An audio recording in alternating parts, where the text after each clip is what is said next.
Hey, everybody. This is probably a very unconventional topic for you guys, and it might seem a bit strange for the Cosmic Summit. My presentation will be The Goddess in the Lodge, Unveiling the Sacred Feminine in Freemasonry. By a show of hands, can you show me if there are any brothers in the room? Okay, so there's a few of you. So I'll be interested in hearing some feedback from you guys after this talk. But I'm going to start way back at the beginning. I'm going to take you way back because within Freemasonry, as you know, there are so many different traditions around the world that play a role in Freemasonry. So I'm going to begin at the beginning of time. In the beginning, we have the Big Bang, and this took place 13 billion years ago. Black holes, dark matter, and dark energy. We still don't entirely understand them and what they are. But as I was studying this in my astrophysics class in university, it occurred to me that this was the most closest thing to God or deity that I've ever come to understand. This was creation energy itself. As I continued to study this, and I was also studying in my own time ancient civilizations, ancient religions, it was very clear to me that there was a very primordial belief that the masculine was associated with light and the feminine associated with darkness. And obviously it was stars during this Big Bang. It was a rather romantic story, I thought, as I was learning about it, that stars, as they're burning, they emit these different organic materials, but it didn't start like that. They started emitting these different elements, and as they did, hydrogen, carbon, they're created. And as they're floating through the universe, they combine. They happen to collide into each other just by chance. And that's how we get the first organic material in the universe. Had they not had this union, totally by chance, we wouldn't have had the first organic material. This took place in what I call the cosmic womb. And as I began to think about this dark cosmic womb that existed before the Big Bang, which caused all this light, all of this combustion, all of this energy, that then in turn created organic material that led to creating life. It seemed as if this was seeding the cosmic womb. And it wasn't me that had first thought this. I came to learn as I started studying other traditions around the world. So Hiranyagarbha, this is the Sanskrit word for golden or universal womb. The more I looked into this, the more I realized, wow, this is a concept that is literally universal. So many cultures and traditions around the world also believe the same thing. The supreme gods were also born from the cosmic womb. And the universal womb itself was mostly associated with Shakti, the faceless goddess, because Shakti herself was considered to be the essence of the goddess. She was never given a form. She was a formless goddess. She was the essence of creation. One of my favorite quotes from Jesus from the secret book of John was, "She is the universal womb. She is before everything." Shakti herself is an ancient goddess and one of the oldest come to date. This is one of the oldest artifacts that has been found. And this represents the female organs. This represents the vulva. And this is known as the Bagor stone, which dates back 10,000 years. One of the things about Shakti I found most intriguing was that she was said to have no beginning and to have no end. What does that remind you of? Anybody? Alpha and Omega? Exactly. To have no beginning and no end. And isn't it like Jesus to be Alpha and Omega, to have no beginning and to have no end, to be Alpha and Omega? We're all trying to be like Jesus, and Jesus has always said that we can all be like him. So to achieve the Holy Spirit, can one also become infinite in the same way? This is a tradition that goes back thousands of years, predating Jesus, predating Christianity, going all the way back to the goddess Shakti. Now, there are some interesting other names for Shakti as well, which is Amma, Mariamman, and interestingly in Sanskrit, Amman means mother, and Mary means water, as it does in a lot of languages. Now, from the 5th millennium BC, here are some artifacts, some pottery, that have some really interesting symbols on them. Now, I want you to tell me what you think these symbols look like to you. Mountains? Anybody else? Water? Lightning? Anybody else? Sorry? Okay, I can't hear, I'm sorry. Sports logos, okay, that's a new one. I haven't heard that one before. Actually, this is a symbol that is meant to look like the letter M. Why, might you wonder? This is a talisman of a woman in the birth-giving position with her knees up. So the letter M that we see today is a very ancient symbol that represents a woman with her legs up in the birth-giving position. So women from the 7th millennium BC would wear this around their neck when they were pregnant in hopes of having a safe delivery of childbirth. Now, here's obviously a depiction of a woman in the birth-giving position. And it doesn't matter whether you're laying down, whether you're squatting as they did in ancient times. No matter the position, you have to have your knees up in the same position that creates the M shape. Now, this is from Göbekli Tepe. Same thing we see here. This is a depiction of a woman giving birth, and her legs are also up in the M shape. Now, do you guys recognize this cathedral? Notre Dame? Iconic, right? Well, the Knights Templar, the ones who funded the building of these different cathedrals, they secretly coveted the sacred feminine, but it wasn't so secret because the Virgin Mary was the feminine aspect of God. She was the mother of God. And the Virgin Mary to them, they saw as their patron saint. So within the building, you see a lot of things that are not so subtle once you see them now. These two towers represent a woman with her legs up in the birth-giving position. And you can even see the depiction of the female genitalia here. So you see the rose window, and then below that, you see the entrance to the birth canal. You see the clitoris. You see the entrance directly into the birth canal.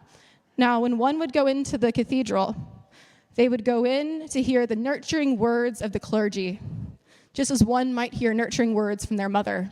And they would walk out of the church to be born again from the womb of God. And again, you see the detail on the other church here, and this is exactly detail, and it's 3D detail that is depicting what looks like female genitalia once again. So you'll find this beautiful architecture in these medieval churches, and even in some later churches, that is just absolutely stunning, but pays tribute to the feminine aspect of God, because dualism was extremely important. God was both mother, father, God. Now, you may have heard this in Scott's talk before, but because this plays such an important role in what I'm going to talk about later within Freemasonry, I'm going to share this with you again for those that may have heard it. Do any of you know the origin of the five-pointed star? Okay, so just a couple of you. So there are 50 of them on the American flag, and we pledge allegiance to this flag, and many people don't even know the origin of the five-pointed star that we actually pledge allegiance to. So 13 happens to be the number of the goddess, which is why it seems to be unlucky, right? That's why so many buildings don't have a 13th floor. It's been demonized, but not for the reason you think. The five-pointed star of Venus, the pentagram, has something that's been often associated with Satanism or with something evil, because the church has made it so for this specific reason. But in reality, it's actually an astrological symbol.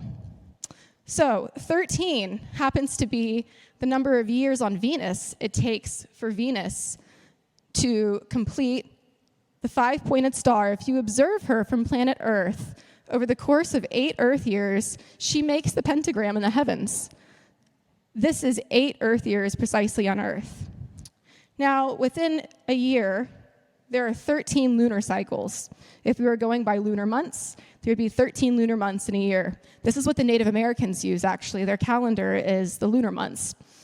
And women also have 13 menstrual cycles that would actually sync up directly to the lunar cycles. For those that are familiar with the Gnostic creation story, Sophia dwells in the 13th eon. The Knights Templar were officially founded on January 13th, 1129, the 13th day of the year.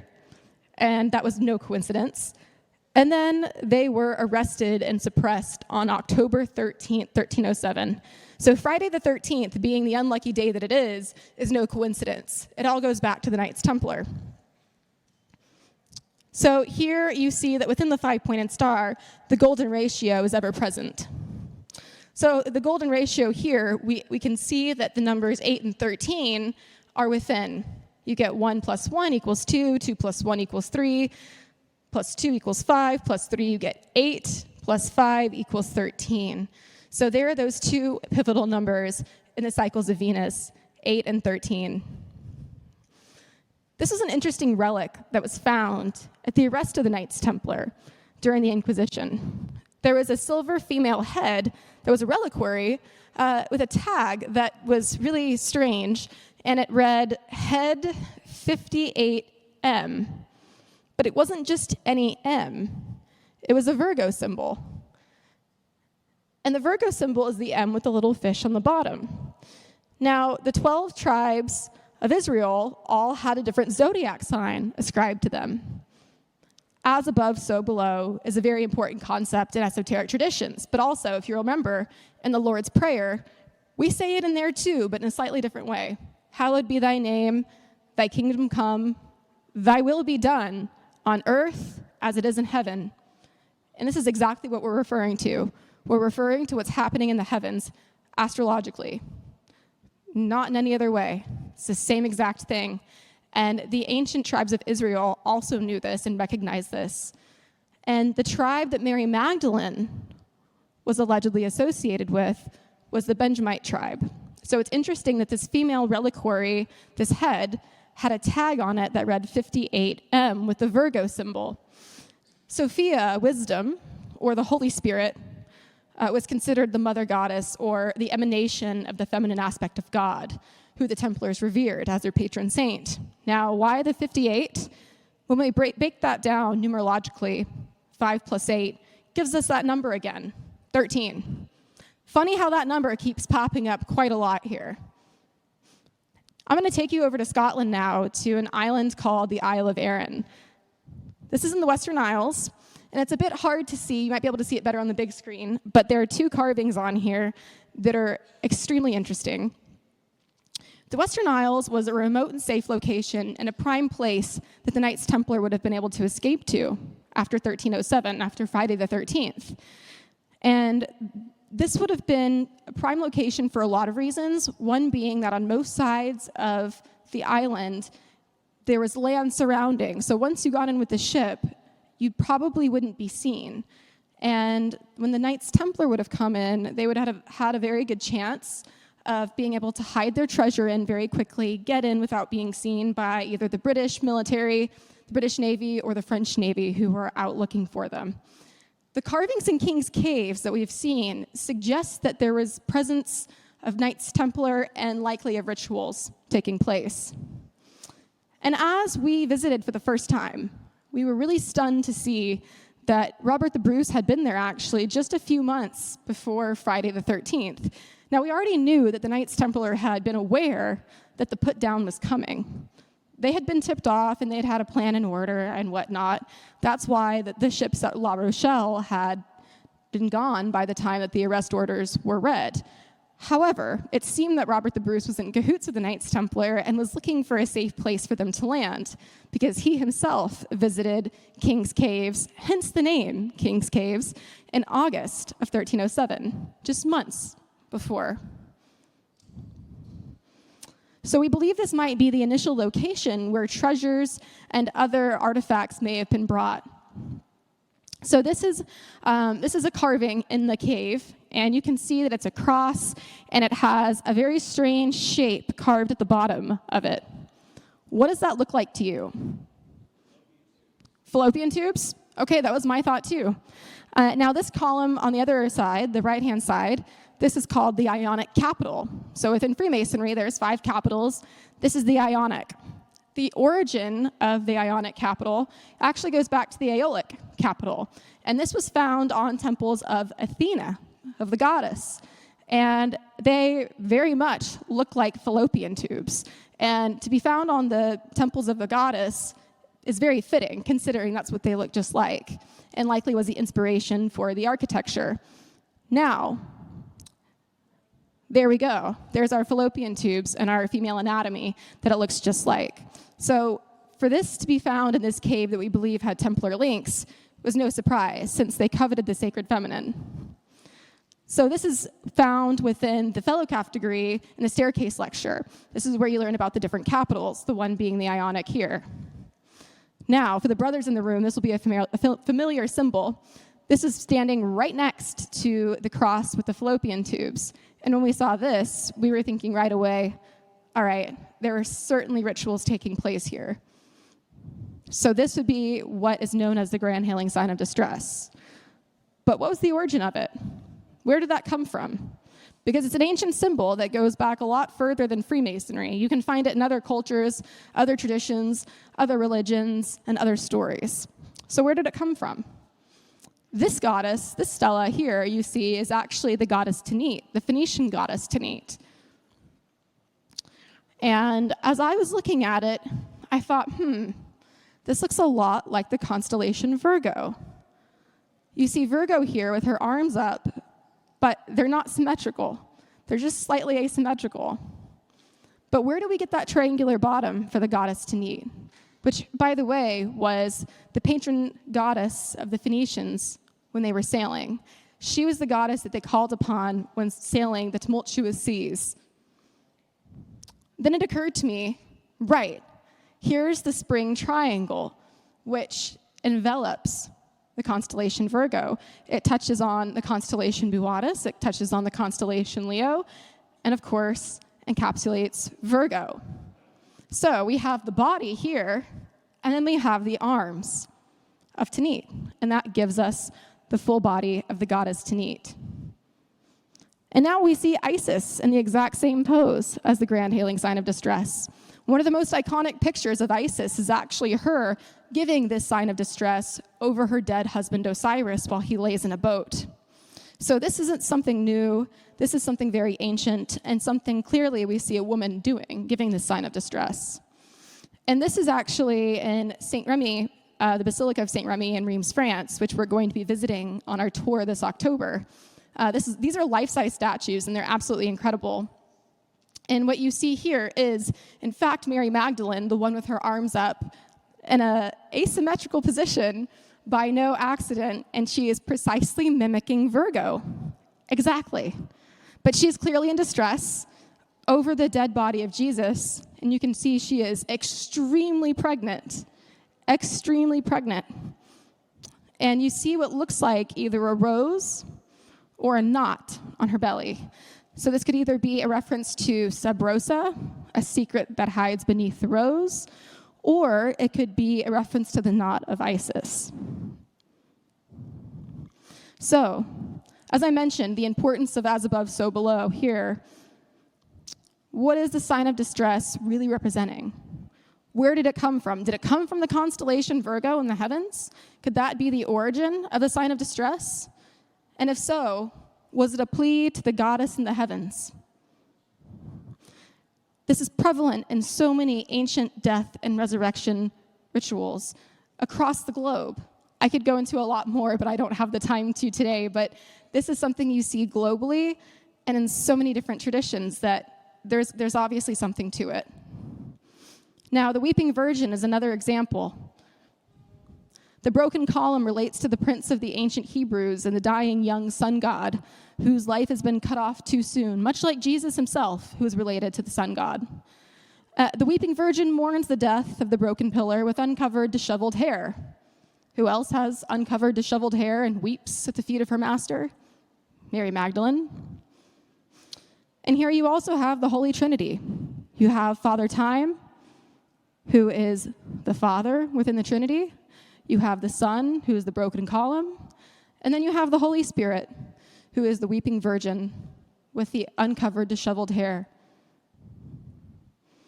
Now I'm going to take you back to King's Caves in Scotland here for a moment, and I'm going to show you this fish symbol. This was a really interesting one, and as we were walking through the caves, if you go straight past where those first two carvings were I showed you, being the sign of distress as well as the cross with the fallopian tubes, to the right of that, if you keep going back in the cave, this is where the fish symbol was found. And can anyone recognize what's carved in the center of the fish? An X, exactly. It's an X. So X's are these universal symbols that have been found all over the world. Specifically, I've seen them at a lot of megalithic sites around Ireland, around the UK, in France, in Brittany, at all these different megalithic sites, usually in these chambers that have solar alignments on specific dates, like the equinoxes or the solstices. And what this represents is the union of male and female, heaven and earth, dualism in general. So for this X to be within this fish, I found this awfully curious, and I thought this must be an esoteric reference, because obviously we have what looks just like a normal fish symbol, but I think there's a lot more to it, and I'm going to show you why. So here I'm going to talk a little bit about the sacred geometry of the goddess, and we have the Vesicus Piscis here, which shows in the center we get that same fish-like symbol in the center. And it's found all over, especially within the human anatomy. So here we have an example. The fish symbol itself is a symbol of the yoni.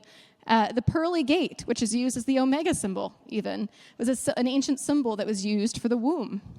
The double-pointed oval, which is essentially the fish symbol without the ends coming off, was used as a symbol of the yoni.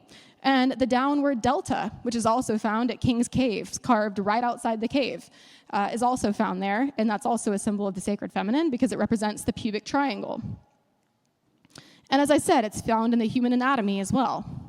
So going back to that same cave and that symbol there, I thought, it's interesting that we have this where we're so clearly revering the feminine with this cross and the fallopian tubes coming out of it. And just to the left of that carving, we have this fish with this X representing union, this divine union between male and female in this symbol that often represents the yoni. This could have been a later addition by people that were practicing the esoteric traditions. It could have been an older fish carving, and the X could have been later added, or who knows, maybe it was just something that was carved by an initiate, and they wanted it to be a veiled reference. Anything's possible. Has anyone seen these figures before? If you had to guess, what building do you think that they would be found on? Give me a wild guess. Anything goes. Over in India? Okay. The Ravines temples, okay. Good guesses, but actually, these are on the front of churches in Britain and Ireland. Yeah, believe it or not. In fact, on the ancient Celtic churches, they had these things called shielanagigs, and shielanagigs were emblems of the goddess that were put on the outsides of the churches. The reason being was to ward off evil spirits, because the mother goddess was always invoked for protection. And that's why we have the Hail Mary, and we use the Hail Mary in times of distress. Whenever we want to call upon her for protection, we use the Hail Mary. And in fact, I don't have time to get into it in here in this presentation, but people used to use what were called witches' marks that were the AVM, or the Ave Virgo Maria abbreviation in medieval times, and carve them into the walls to call upon the Virgin Mary for protection. So this is in fact why they did the same thing, carving the shielanagigs on the outside of the church. There was no detail to the hair or face because it didn't matter. This was just the essence of the goddess, showing her genitals, showing that she was, in fact, the goddess, protecting the church and warding off evil. And now after that, I'm sure you are never going to look at the Jesus fish sticker on the back of a car the same way again. Has anyone here ever participated in a sweat lodge ceremony? Okay, a couple of you guys have. So I have a Lakota family, and I was attending a sweat lodge one time, and the very first time that I attended, I was a rookie, and I made a rookie mistake. And I remember I was going, and we had what my auntie called the umbilical cord of the lodge, and it ran from the front of the lodge all the way up to this altar. And the altar is where we put offerings to the leader of the sweat lodge, and in this case, it was my auntie. We also put items that we wished to be blessed and prayed over. Now, the brothers in the room will know where I'm going with this, but I made the mistake of trying to step across this umbilical cord, if you will. And my auntie goes, "Oh, no, honey, you can't do that. Only the leader of the sweat lodge can do that." And I said, "Oh." And she said, "You have to walk around the altar and go into the sweat lodge." And I said, "Okay." So this is an interesting connection because the sweat lodge itself is considered to be a womb of the mother goddess, of Mother Earth. And men created sweat lodges, in fact, in ancient times, to be more like women, because they saw that women would go and bleed in their moon lodges, their moon huts, and the women would all bleed together every month.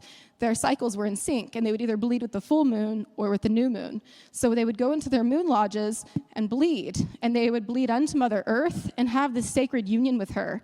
This was an extreme time of wisdom and of power for them. And this is why women still today, when we go to ceremonies and when we go to sweats, Sundance, if you are having your moon time, you cannot participate because your power, your medicine will override the medicine man's. It's not because you're unclean or dirty, it's because your power is so much stronger than the medicine man's.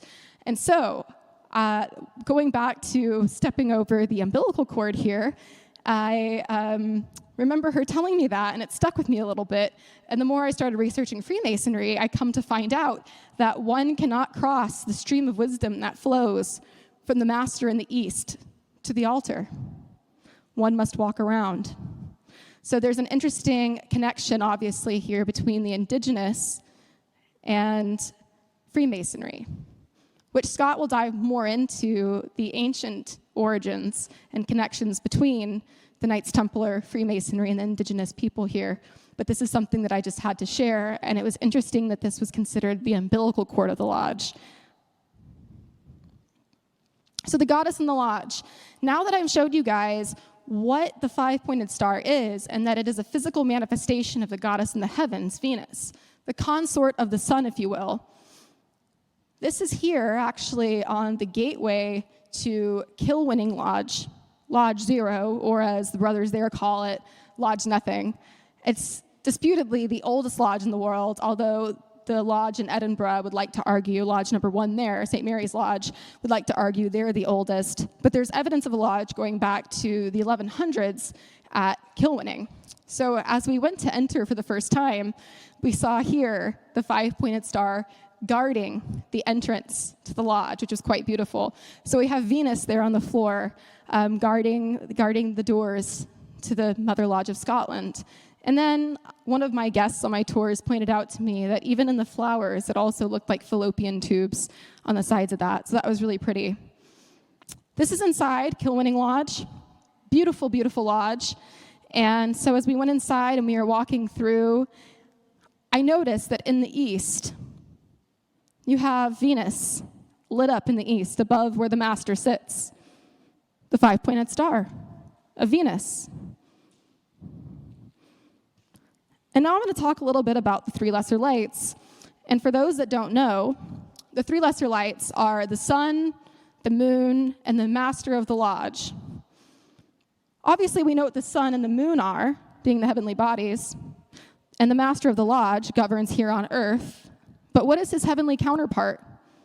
Albert Pike once said, "They are still the three lights of a Masonic lodge, except that for Mercury. The master of the lodge has been absurdly substituted." Now, I've heard various different explanations for what the heavenly counterpart of the master of the lodge could actually be. However, the one that seemed to make the most sense to me, and the one that Albert Pike even leans towards sometimes, isn't in fact Mercury. But Mercury was a great contender for this reason.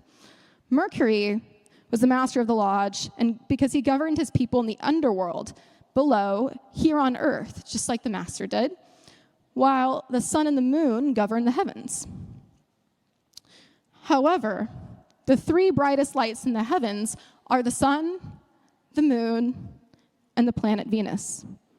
So why would the three lesser lights not be the three brightest lights in the heavens? Venus also governs the underworld, in fact. She governs the underworld for 263 days as a morning star. And Jesus himself in the Bible refers to himself as the great morning star, as well, because he too undergoes a death and resurrection ritual.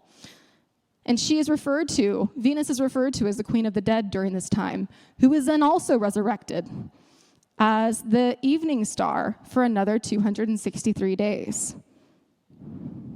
So, is it possible here that we have Venus representing the heavenly body, the heavenly counterpart of the master in the lodge, the physical manifestation of the goddess in the heavens, delivering light and wisdom to the master of the lodge here in the earthly realm? I want to point out here that this is actually the master's seat in Kilwinning Lodge. And we have right above the symbol for the master of the lodge, we have the moon, and then we have the sun, and in the middle we have the symbol for the master of the lodge. And what is right above the compass and square? It's a 5-petaled rose. Just like the 5-petaled rose, the 5-pointed star that Venus makes in the heavens. But it's also a rose. And have any of you heard the phrase sub rosa? Sub rosa is actually a term that comes back from the ancient Romans. And they use this term because they used to meet beneath a rose bush to discuss their military strategies in secret. So they would meet sub rosa. So that's why the term sub rosa has come to mean in secret. So the master of the lodge lies sub rosa and guards a secret, perhaps. Or one could look at it as the 5-petaled rose there, and that's more accurately the shape that Venus makes in the heavens. One could argue that that is the heavenly counterpart of the master of the lodge. So the 3 pillars in the lodge, this is a beautiful tracing board here that we have, are wisdom, strength, and beauty. And I also want to point out here that we have above the column in the center, we have the 5-pointed star. These are 2 beautiful tracing boards. And then these are a few different lodges in Long Island, New York, Denver, Colorado, and Albany, New York, where we see that 5-pointed star under the altar, near the altar, and it's absolutely stunning. We see them throughout many different lodges, and a lot of people don't even recognize the fact that they're under the altar or found in the east of the lodge. This isn't a dear friend of ours lodge in Minnesota, actually. This is Garnet Lodge, White Bear Lake, Minnesota. And you see above the podium, on the podium, you'll have the square, which sits in the downright triangle, representing the feminine, perhaps. And just above it says wisdom. And wisdom is the feminine emanation of the goddess. So wisdom, strength, and beauty, as you see here, is really beautiful because wisdom is also considered the wife of Solomon. And to see the 5-pointed star, also referred to as the blazing star within Freemasonry, has a whole different meaning once you look at it from the perspective of being the planet Venus and an ancient symbol for the planet Venus. So perhaps the master of the lodge is hiding a great secret, or he is perhaps sub rosa, representing the planet Venus as his heavenly counterpart. Are you guys at all familiar with the Jefferson Meridian in Washington, D.C.? This was originally supposed to be our prime meridian, and it runs just down through the Jefferson Memorial. So here is a federal triangle. It touches the Washington Monument, the Capitol, and the White House. But why is it not an exact right triangle? And it's not exactly on the federal triangle either. Why is that? It's because the work is never done, because perfection is only achieved upon death. But there's more to it. And I also want to point out here, after showing you guys the sacred geometry within the Vesicus Piscis, showing the symbol for the yoni and the fish, we have the monument here, which the obelisk represents the phallic, the masculine. We have that placed precisely in the center of the Vesica Piscis, which represents that sacred union, that life-giving union between male and female. Now, this is the real reason why we have the federal triangle where it is. Because it has to do with what's happening in the heavens. Because as above, so below is an extremely important concept. Now, the signing of the the Declaration of Independence was actually delayed until August 2nd. They couldn't push it back any further. But the layout of Washington, D.C. was based upon these stars that encapsulate the constellation Virgo. There she is again. She keeps popping up. So you have Arcturus, Spica, and Regulus. And on August 10th, when these stars are over D.C., you have an exact alignment with the goddess Virgo right overhead of Washington, D.C. They delayed the signing of the Declaration of Independence to have the blessing of Virgo, the goddess. However, they could only delay it so long, and so they ended up signing it on the 2nd of August. But it was close enough. The alignment was almost there overhead.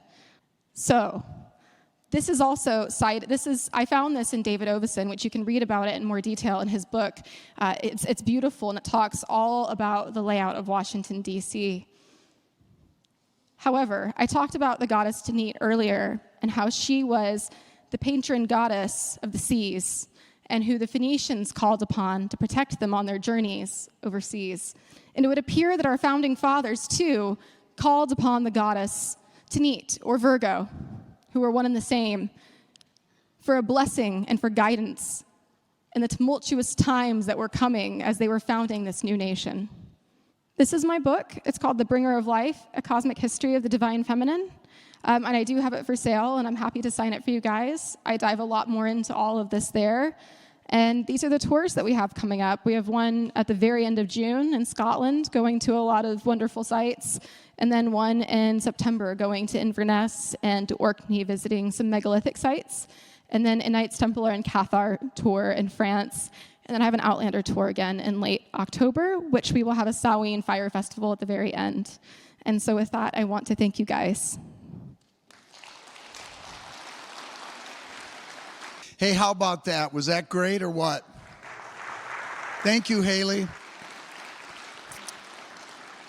Say, before we get going, and unfortunately he just left the room, but I really would like to give a shout out to George Howard, who spent a whole year organizing this conference, worked his ass off, and his wonderful staff. And I would just like to give it up for George and everybody that made this possible. Yes. Awesome. Okay, raise your hand if you were here last year and you heard me flapping my gums. Well, there's a lot of people. Well, I am going to talk a little bit about the same subject matter, but I'm going to take it in another direction. Let me ask you guys another question. How many people have watched the show The Curse of Oak Island? Very good. How many are still watching it? Okay, not as many hands. All right. Well, we're gonna give you the tea today on what's happening with the show. But first of all, I have to give you a little bit of context about how we got this information. And it's going to start with something called the Cremona document, which came into my life in 2008, and I'm going to try to give you a little context about what this thing is.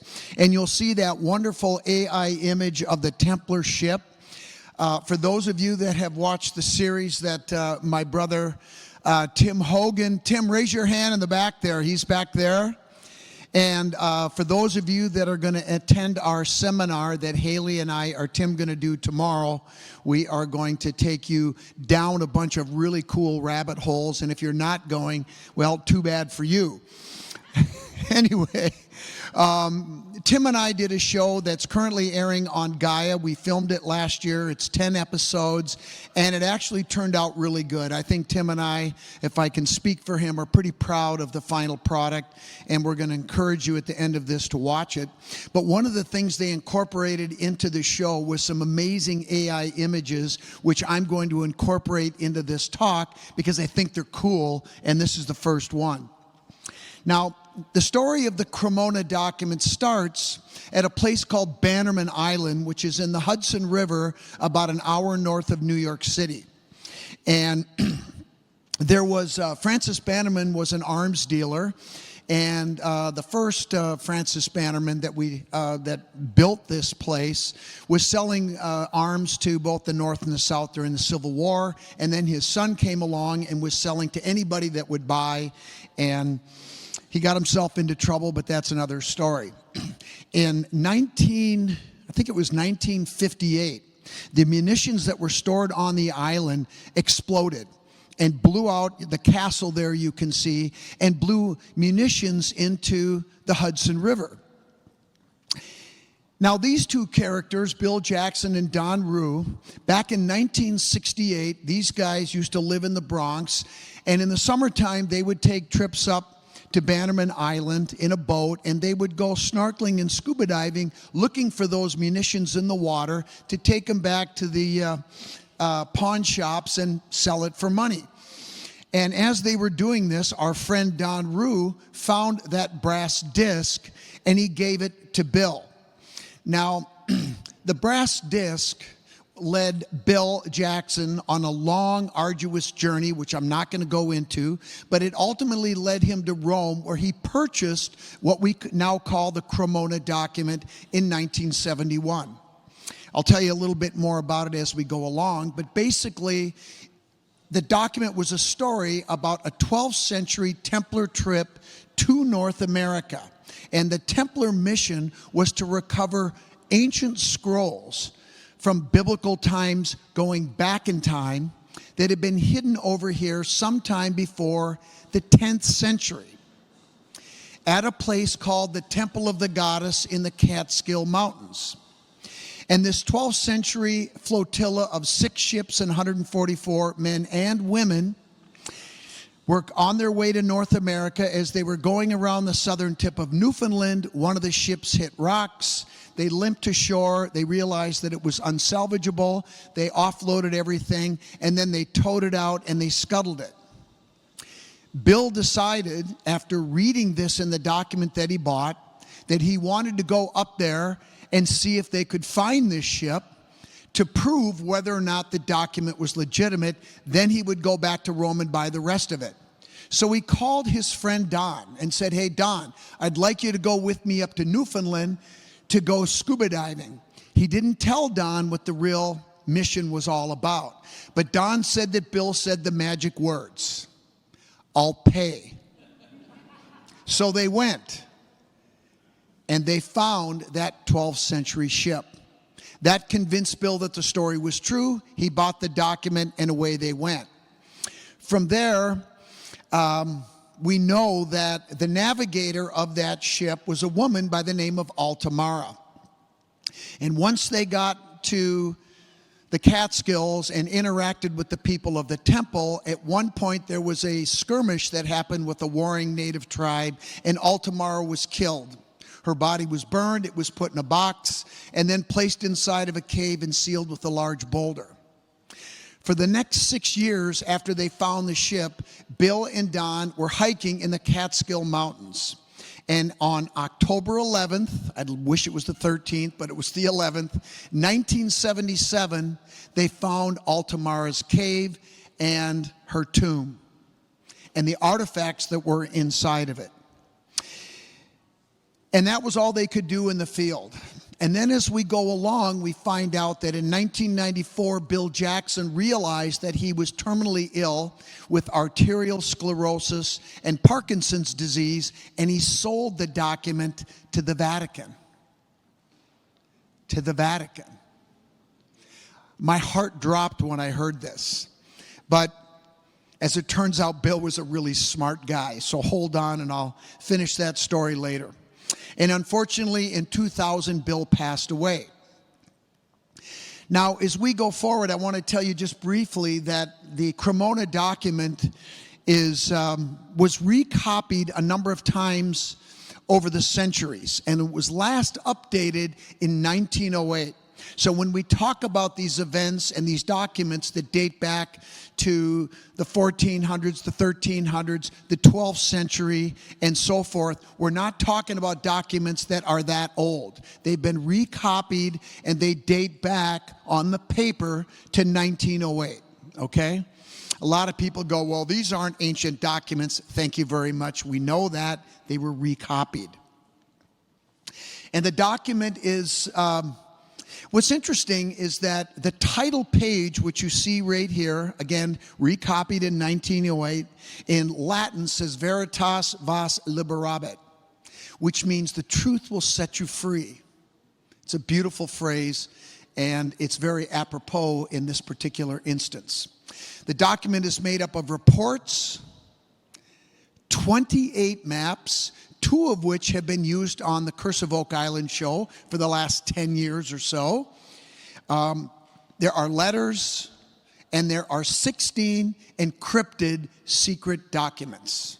And I'm going to tell you a little bit more about some of them here in a second. Now, one of the things that is talked about in the document, a story called A Year We Remember. It goes back and has a first-person narrative about the Knights Templar in Jerusalem in 1118 and where they went. Under the south wall, they found a tunnel system that led them down to a secret ritual chamber. And inside that chamber, they found ossuaries. Do you guys know what ossuaries are? How many know what an ossuary is?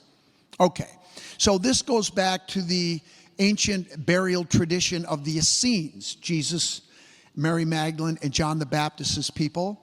And basically what would happen is when somebody died in the family, they would take the body, they would go into a front chamber that was open to the eastern sky, and they would perform rituals. They would anoint the body with perfumes and oils, then they would wrap it in a shroud, carry it into the burial chamber that is something like this drawing you see on the screen, and they would leave the body up on a bier like this. For 1 to 2 years, the body would decompose. They would come back and collect the bones, and then they would place them inside of a box that was only big enough so that the 2 largest bones in the body, the femurs, would fit in crossed. The skull would go in last, and now you know the origin of the skull and crossbones symbol. Now, inside this ritual chamber, the Templars found 4 ossuaries covered with lambskin. And inside those ossuaries, they found one box had 12 scrolls. Another box contained 5 metal devices, 2 for construction, building, 2 for navigation, and the 5th one was a cryptex that was used to decode the documents that were in the other box. The 3rd box contained gold bars, and the last box, and this is once the message was decoded, at this part, they talk about Hugh Depans. They talk about Hugh. Hugh notes it is strange. The head is separated. They found bones inside of a box. The head is separated, not on the spine, but cleanly severed. This man died when his head was cut off with a very sharp axe. The bones show little splintering where the axe slid over them. There is a name, and I read a little Ivri, which is the old word for Hebrew. It is to me that falls the making out of what is written. It is Jan. There was no J back then. The name is John. John the Baptist, perhaps? Bernard bags the bones. They took the bones. And the reason I'm telling you that they took the bones of John the Baptist will become obvious in a few minutes. So, in 2004, my good friend Don Rue signed an agreement with the son of Bill Jackson Mark, who turned over all of his father's research and artifacts to Don. So he took possession of that material. I met Don the first time in 2006 when Zena Halpern introduced me to him. How many people know who Zena Halpern is? Okay. Zena was a very good friend of mine. She was a lovely woman. She was very smart, but she was also very stubborn.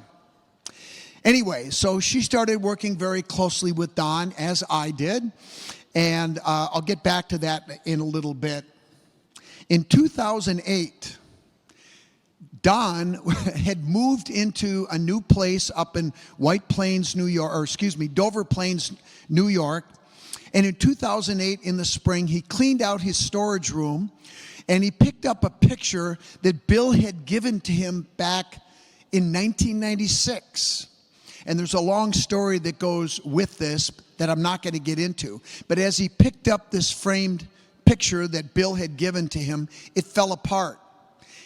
And he suddenly discovered that there was something hidden on the back of the picture. I actually have this picture now, and I took this picture. You see there's a little sleeve on the back. It contained 2 floppy disks with some information that Bill wanted Don to have after he passed away. On one of those floppy disks was an old Word version of the story I just told you a little bit of, about the Templars under the South Wall, and a year we remember, which is the story of the Templars in the late 12th century coming over to North America to recover scrolls to take back to Europe. And this is really what started my adventure with Don, because he called me and asked me if I would help he and Zena figure out what all this stuff meant. So what happened with Don and Zena is they signed a contract together in 2010 to write a book together about all the stuff that Don had at that time. For whatever reason, Zena decided that she didn't want to work with Don anymore, and she went to the brothers with the Curse of Oak Island, and she brought the first map to them.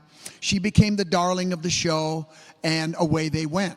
Unfortunately for Zena, her breast cancer came back. She was sick for about another year, and then she passed away. Needless to say, Don was very disappointed in the decision that she made.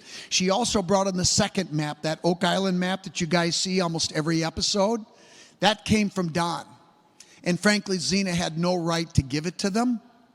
And at one point we wrote a letter to the show and to the brothers asking for the material back that didn't belong to them, because that's where it ended up. And they just ignored us. So if I sound a little bit bitter, it's because I am. Any case, so in 2017, I was out in New York. I was doing some research, visiting some sites. And when I was driving back to Minnesota, I decided to stop and see Don. And I go into his house and I said, Don, I'm thirsty. I want to get a drink of water. He said, go help yourself. I go in the kitchen. I look in the refrigerator, and here's a picture of Don with Rick Lagina and Paul Troutman. And I said, Rick Lagina was here? He said, yeah, he was here about a week and a half ago. And I said, well, what did he want? He said, he gave me a contract. He said, you're in the TV business. Tell me what you think. So I read it. And I go, this is a great contract, Don. They want all your artifacts, all your documents. They're not going to pay you anything, but you can come on the show and get your 15 minutes of fame. This is a great contract. I'd sign it right away. I'm not signing that contract. And then I said, oh, okay. Well, how about signing mine? And he did. So that's how we got going on this latest journey, which, holy crap. So then a few minutes later, he goes, hey, take a look at this. And there was an envelope, and I opened it up, and it's a letter from Bill Jackson's daughter, Melissa. And it was a letter written, well, she wrote a letter, but there was also a letter from her father, Bill Jackson, written in 1996. This is 2017. And basically says, I'm giving you this material. Don't let your mother get it, because she hated all this research. She'll just throw it away. But if anything happens to me, I want this material to go to Don Rue. Well, the reason it took so long for her to get it to Don is because she simply forgot about it. But when she moved from Ireland to Scotland, she found this material and sent it to Don. And I looked at this stuff, and the first thing I pull out of the documents is that page right there. And it's the first page of a year we remember, but it's the actual document. And what's important about this is you see that phrase at the very top in Latin? It says Elias Capitolina, which is the old Latin name for Jerusalem. but it's also the cipher phrase that you need to decode the document. So guess what? Bill sold the Vatican a worthless document, because without that, you can't read it. I'm like, yes, I love this guy. And then there were 2 more treasure maps. In the original material, the one that you see on the show all the time, Nova Scotia cut in half and all that stuff, we know that there were 4 maps. Now I learned from this that there were a total of 8 maps. Amazing. In 2019, John Drake died. Who's John Drake? Well, what I haven't told you yet is that Bill and Don both worked for an agency. Let's see, what am I supposed to say? That's right, private security company that would be hired by our military to do certain missions that we never hear about. Things that are very dangerous. A lot of the people that worked for this agency were killed.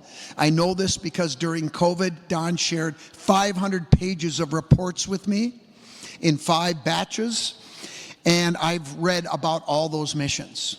And in my mind, these guys are heroes, but they did this work knowing that no one would ever find out. But once Don dies, I'm going to tell the world all about it.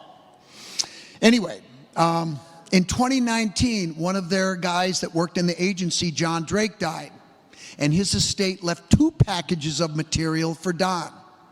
And suddenly it occurred to us what was happening is that Bill Jackson, prior to his death, had disseminated all this material to his colleagues in the agency with strict instructions upon their deaths. This material would go to Don Rue. And oh my God, have we had fun ever since 2017. So in 2019, we got 2 packages, including a couple of interesting pages that are the notes to those maps that they use on the show that have numbers on them. These are the notes that correspond to those numbers that nobody knew until these things came out, and we still haven't published this stuff yet. In 2020, John Lennon died. Not that John Lennon. John Lennon worked for Scotland Yard, and anytime one of the agents that came from the Spartan Enterprises went to the British Isles, he would be the liaison that they would work with. His estate left us a treasure hunt, and we went on it about 3 years ago, and we found stuff. But I'm not going to talk about that right now. In 2021, the guy that founded the agency in 1961, Dan Spartan, he passed away, and he left this box, and it was loaded with stuff, including Map 8, which has 13 parts. And it also had the neck map you're going to see in a second. In 2022, Dave Ryan died, and he left us this long cryptogram that talks about the Book of the Wars of the Lord, which is an incredible thing, which I'm not going to talk about today. I don't have time. So when we went on the most recent treasure hunt that last document led us on, this was a different treasure hunt that we also found treasure. And I'm not making this up, I'm not kidding, but I can't talk about it right now. So on our way out, Don and I are hiking out. We crossed this creek, and then we sat down to have a rest. And I took this selfie with Don. He's acting kind of goofy there, but this guy doesn't kid around. He's 6'8", very intimidating. And I looked at him and I said, Don, are we done? Is there anybody left that might pass away in the agency that will leave us more stuff? He said, no, I don't think so. He said, McMasters is still living, but he and Bill didn't get along. He wouldn't leave anything to him. I said, this has been amazing. You know, thanks for the ride. And then he sat back for a few minutes and he goes, Bill had a girlfriend. It took us 6 months to find her. Actually, the girlfriend passed away. We found her cousin who got the material from Iudea. Her name was Roberta, and she doesn't want us to use her last name, so we're not going to. And when we got a hold of her, she had recently had a stroke, but she still was able to write. You can see the shaky handwriting. And basically it says, this is a photocopy. I keep the originals. There is more in the attic. When I find it, I will send it. Roberta AF. So in January, we got message number 1, which includes a new map of Oak Island. And I have to tell you, this was absolutely unexpected. I knew that Oak Island was connected to the Templars and their activity, but I had no idea there was so much detail preserved. Unfortunately, I can't share this map because the Curse of Oak Island will take this material and they'll make new shows and they'll make millions of dollars. And I'm not kidding. They are making so much money. It's unbelievable. And good for them, right? Understand one thing, folks, about the TV business. It's a business. It's about money. First and foremost, isn't that what all businesses are about? So that's all that matters. That's all I'm going to say about that. In February, we got messages 2 through 5 with 21 encrypted pages, and we were able to decode all of them. It took a long time, but once we sort of figured out the method and we realized that the cipher phrases were encoded in the other messages, it all kind of came together. But it was a lot of work. And in that February batch, we got 2 pages of detailed drawings about the underground project. One details all the layout of the tunnel system, and the second page is detailed drawings of the mechanisms that were used to protect the treasures underground that the brothers are finding the remnants of now. In March, Don found an invisible message number 6 that had been written in invisible ink, and a black light actually brought out the message, but it had nothing to do with Oak Island, so we're not going to worry about that. And then in August, sadly, Roberta had another stroke, and on the way to the hospital, she passed away. So fortunately, we were able to get everything, less than a year before she passed. So in message number 1, it starts off with, the power of God is within you. What a powerful phrase, right? Well, it turns out in a later message that was the cipher phrase, and we were able to put that together.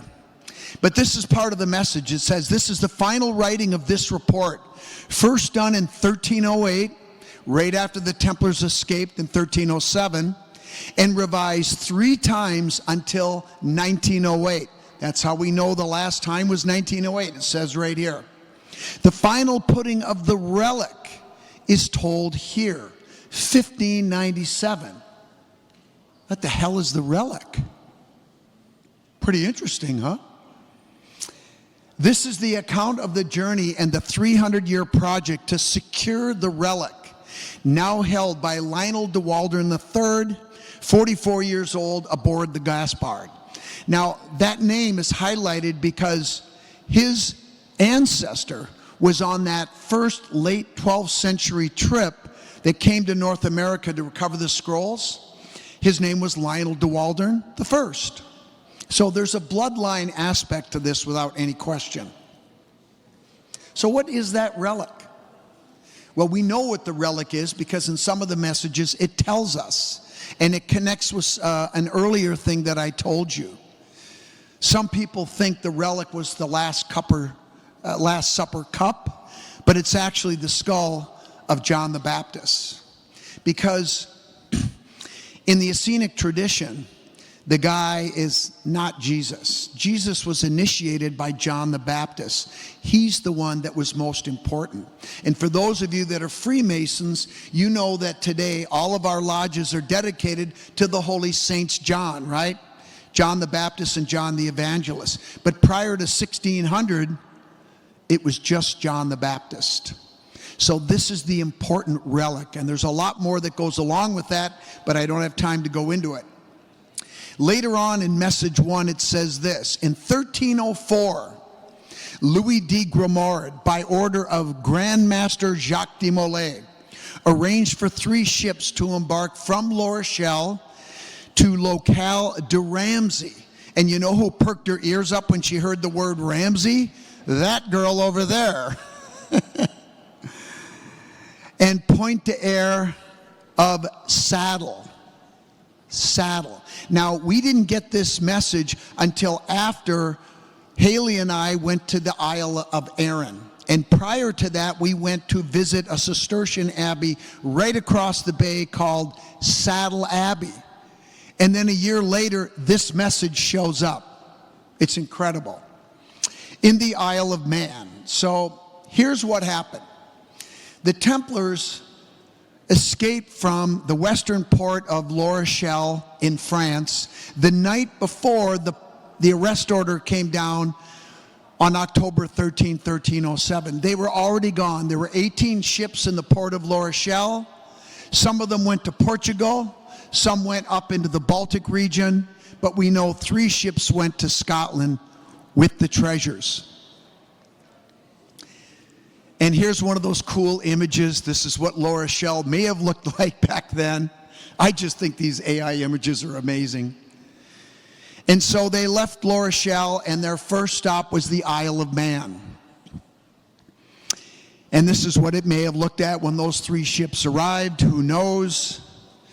But what's interesting is that it tells us they went to 3 different ports, which makes perfect sense because the Templars weren't stupid, much like they didn't put all their treasure on Oak Island. We know that they disseminated their treasures in North America in at least 30 locations because we have the information. And they went to 3 different locations in the Isle of Man just in case there were French ships waiting to intercept them. Now from the Isle of Man, they then went up to the Isle of Arran that Hayley told you about, which is right here, at that very spot right there. Now, if we zoom in a little bit, that yellow box, we've blown it up here, and you can see King's Caves over on the right side. And this is what the main cave that had those amazing carvings that Hayley just talked about.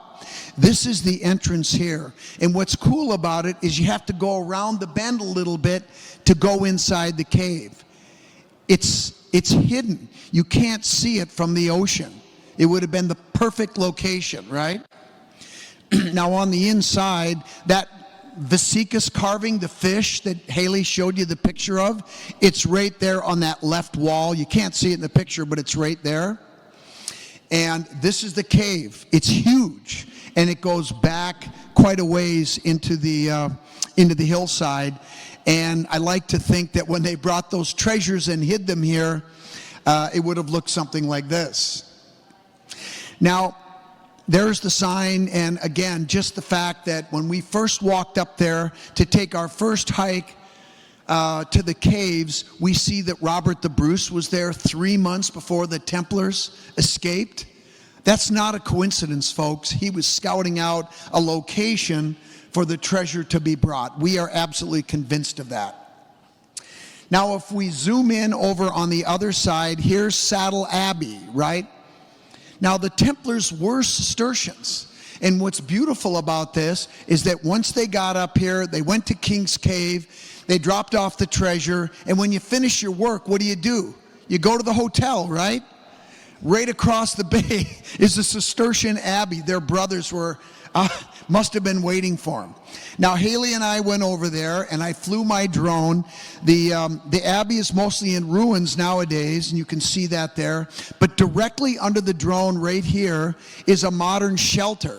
And inside, they have preserved grave slabs that go back to the time of when this thing was first built and the time of the Templars in the 12th and 13th centuries, 14th centuries.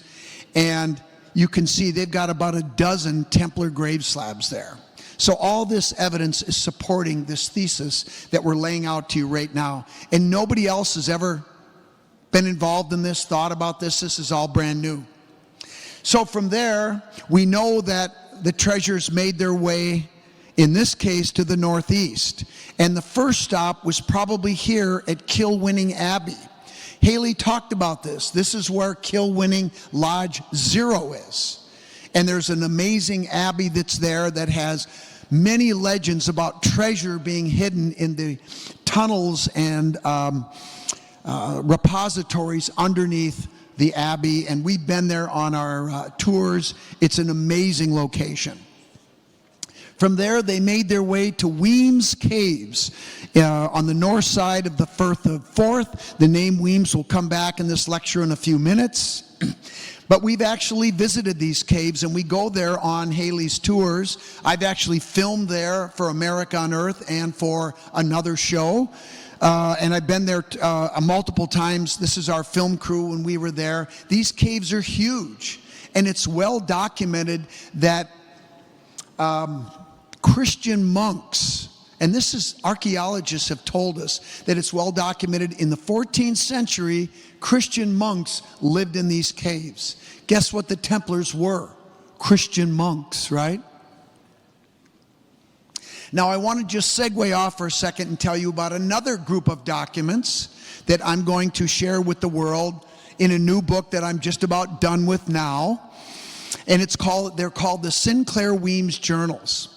And a person brought these to me back in 2016, and I have been vetting them for, what is it now, 8 years. But I'm now finally ready and am comfortable enough that the information in these documents is legitimate. I would have come out with it the day after I got them, but they needed to be vetted.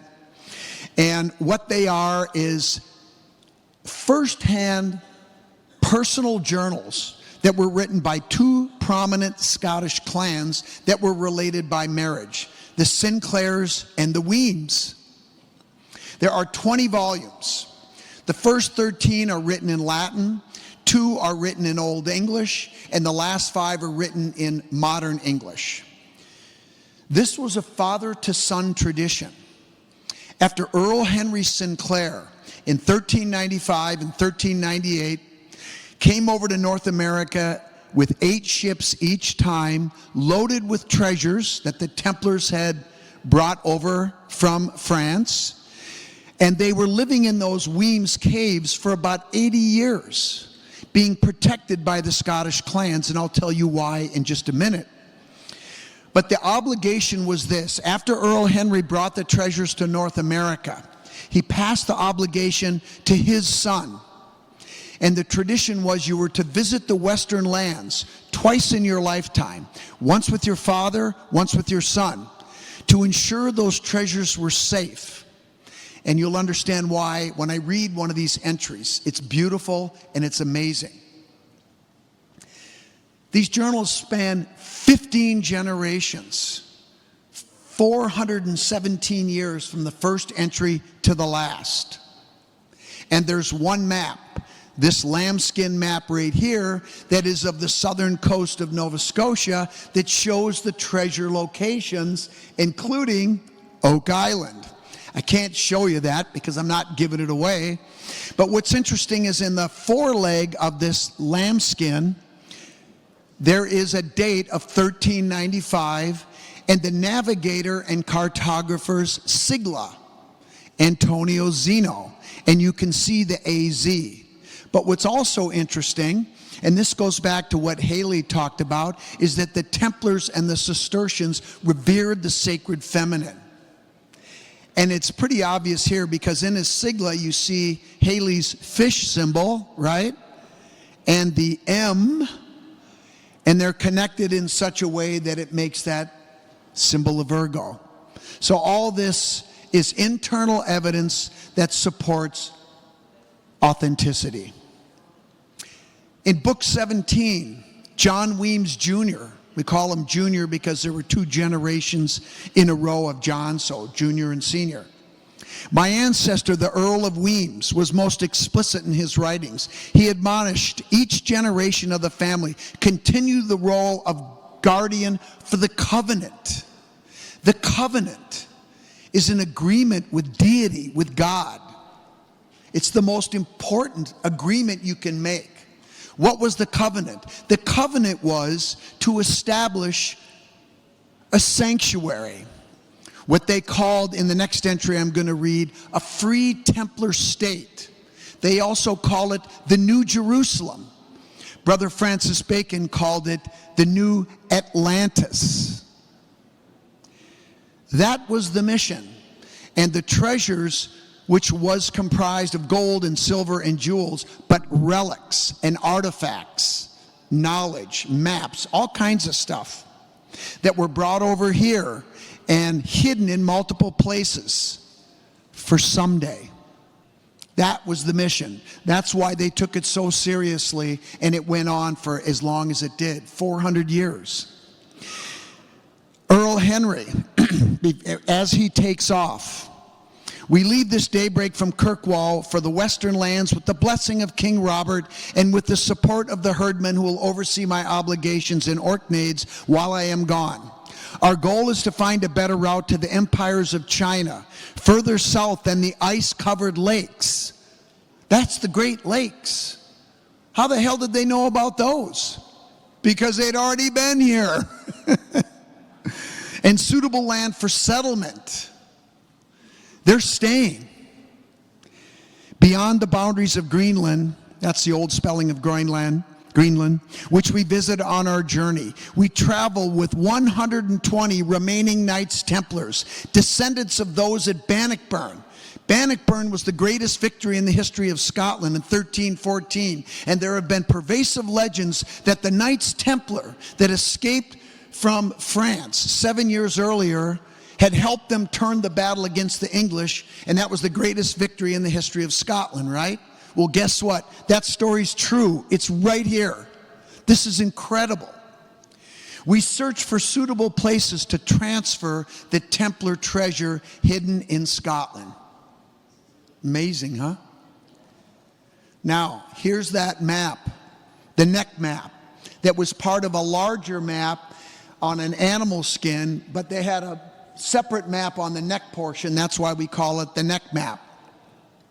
And if you look right there in the middle of the map, you'll see that that is Mahone Bay. Those two islands are Oak Island. Before, in the past, it was two islands. Now it's one because they filled in the swamp and they've made it one island. So this is correct with the time period back in the late 14th century. And at the bottom, I'm going to blow that up, and you can see that there's some things written in French. By the way, the reason this is on paper is because Dan Spartan had the original animal skin, but he retired and went to the Southeast Pacific. It's hot there, there's high humidity, and the thing was starting to rot. So he and his son recopied it onto paper. That's why it's on paper. Treasure deposited, 1395.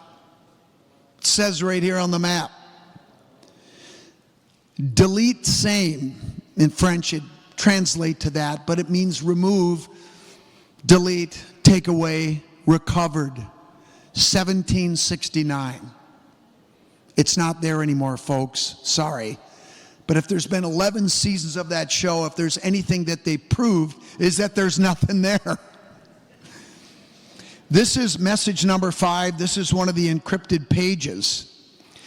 This message was long, 24 sections of 12 lines, 6,609 characters, mostly about Oak Island, and the details are incredible. And the cipher phrase was, the power of God is within you. And remember that sacred number that Hayley taught you about, the number 13? Guess how many times that phrase occurs within this message? 13 times. And the reason it occurs 13 times is that when you decode the message, you better get that phrase right, otherwise you screwed it up, which I did about a half dozen times. But it was critical to being able to properly decipher the message. And look right there, you see that little symbol? It's the hooked X. I've written a book called The Hooked X. It's a key character on the Kensington runestone we're going to talk about in detail tomorrow in our breakout session. The hooked X is a sacred symbol that confounded the experts to this day. They said, well, we've never seen that symbol, so it must be fake. No, it means you've never seen it. So how about digging into it and try to figure it out? It just pisses me off the way these academics are. Sorry, I'm losing my stuff here, but it's just, I'm frustrated. Anyway, one of the things that was pointed out to me, and I had been thinking about, Ian Punnett. How many people listen to Coast to Coast? Does that name ring a bell? He passed away earlier this year. Yeah. You know what? I was a guest on his show, And he didn't tell me, but I had a lecture a week before I was going to be on his show, and he came to my lecture but didn't tell me. Was sitting in the back creeping up, right? I gave him crap about this. And he raised his hand at one point and he said, "Doesn't that hooked X look like the Hebrew Aleph?" And I went, "Damn, man." And then when we were doing the interview, he brought it up again. I said, "That was you. You were in the back." And he goes, "Yeah, that was me." Anyway, that's the Hebrew Aleph. And when you look at it from an esoteric standpoint, it is the first letter in the Hebrew alphabet. And on these runic inscriptions, it's being used for the letter A. Interesting connection. It also represents the oneness with God, deity. And what it's meant to do is instill interconnectedness and a shared purpose. And isn't that what the covenant that the Templars had is really all about? They were all interconnected and they had a shared purpose. That purpose was the covenant to establish that free Templar state. It's used on the Kensington runestone and other Templar documents like I just showed you as an acknowledgement of deity and a plea to protect these documents and our sacred mission. And Hayley laid it out beautifully. It's the goddess. That's what it was all about for them. In message number 5, this is part of what it says. 21 have died on the project. You know that stupid tagline, 7 must die? That was created by the production company. That's all BS. But the truth of the matter is over 200 people, including indigenous people, helped create the underground project. 21 of them died. A cask bottom is fitted around the hole for a tight fit. This is just part of a much longer message. Now the system is to be tested. The the Mi'kmaq, which is the tribe up there in Nova Scotia, bring us squash and beans. The power of God is within you. That's where the phrase helps us get through it. And maize ground, the 3 sisters, food, right? We kill 14 bear and 16 deer. We share with them. They show us how to make coats and clothes. It is 1395. So this is confirming the date that's on the neck map. The treasures were brought to Oak Island in 1395. And there's another hooked X. We have detailed drawings, which I can't share with you because those guys on Oak Island will take it and get 10 more seasons, and I'm not giving it to them for free. Sorry, that's the way it works. In message number 3, this is cool. In 1769, again, confirming the date that we have on the neck map, Captain Timothy McLaren landed on the seaward side of the small island. He saw it was one big island with a marsh. The 6 stones were located, and the formula led him 500 feet to the now huge oak tree to which he attached a block and tackle on a limb overhanging well 3. Although the mechanism was old, it still worked, and the remaining gold and coin were brought up. Everything was hastily filled as there was a settlement on the mainland. After 1 month and 1 week, his ship returned to take him and his 55 men with the treasure. So there you go. It's gone. Done. So, what about that relic? The Holy Grail, right? A wood box is sealed with pitch, was built 3 feet long and 14 inches wide, 1 foot high for the relic box, and some gold bars and coins. Once many know of the project, in other words, everybody knows what we're doing here, Lionel only know the relic is not in the box. So they didn't put it there, but they wanted everybody to believe that. They put it in another place. I don't have time to talk about where it is or where it was. The rest doesn't matter. So, after all these years, that's where it all started. A depression in the ground with a block and tackle hanging from a tree, right? The McGinnis boy was there in 1795, 26 years after the treasure was recovered. But let me ask you this. Who leaves a block and tackle hanging from a tree over a depression in the ground? somebody who doesn't care about covering their tracks. The mystery of Oak Island was solved the day it started. Do you get what I'm saying? Yeah. So, in summary, Oak Island treasure was brought over from Europe by the ideological descendants of the medieval Knights Templar who escaped France and brought them to Scotland in 1395. The Oak Island treasure was comprised of gold and silver bars and coins, jewels, and the relic on Oak Island. The treasure was recovered in 1769. The jewels actually were recovered later, most likely in 1810. That's another story that's in the documents. The treasure, one of many caches, was hidden in Nova Scotia, and it was used to fund the American Revolution. Now, there's one more thing I want to tell you. Well, and so that money was used to fund the revolution, and what happened? Our nation was founded, right? And if you think about it, a lot of the tenets in our Constitution are directly connected to the experience of the medieval Knights Templar, who were persecuted by the Roman Catholic Church, hence separation of church and state, and the monarchs of Europe, right? We fought a revolution against a monarchy, right? Sorry, Johanna, I know it was the Brits, but whatever. Anyway, you guys kind of catching on here? This is the history of the founding of our nation.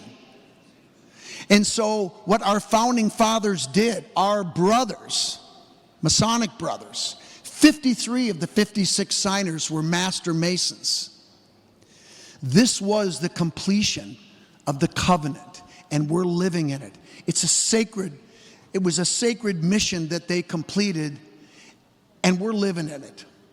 And it's important that we remember the history, because those who do not learn from the past are destined to repeat it. And I'm afraid right now that we are in danger of just that. But there's one last thing that's very important that I want everybody to remember.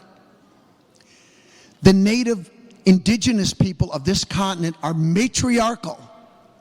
The Templars honored the sacred feminine. When the Vikings came over, they didn't get along with the natives and they wiped them out. That's why they didn't take a foothold here. When the Templars came over, they respected the indigenous people. They bonded with them through ritual, and they both honored the sacred feminine. And that's why they could operate for 400 years before Chris, you know, that guy that never set foot on the land we now call the United States of America, that already had millions of people living here. So and when they came over, the indigenous people said, hey, you are our brothers. You want us to guard these treasures? We're happy to do it. And they did that. So when you place your hand on your heart, and you say a pledge of allegiance, don't forget, we wouldn't have it if it wasn't for them. They were our brothers. And look how we treated them, right? So it's important to remember that. So that's all I have to say, except if you haven't seen it yet, you have to go on Gaia and stream the series that Tim and I filmed last year called Mysteries of the Knights Templar, where our tradition started with the Atlanteans before the Younger Dryas. Yeah. And now we're picking up the mantle again. And it's all of our jobs to bring forth truth and spread that truth, to try to make the world a better place. That's all of our obligation. And the people that are speaking here are doing a beautiful job. And those of you in attendance that are learning and growing and sharing it with people you know are doing a great job too. So let's keep it up, okay? And if you're interested in a book, we're selling them back there. So anyway, thank you.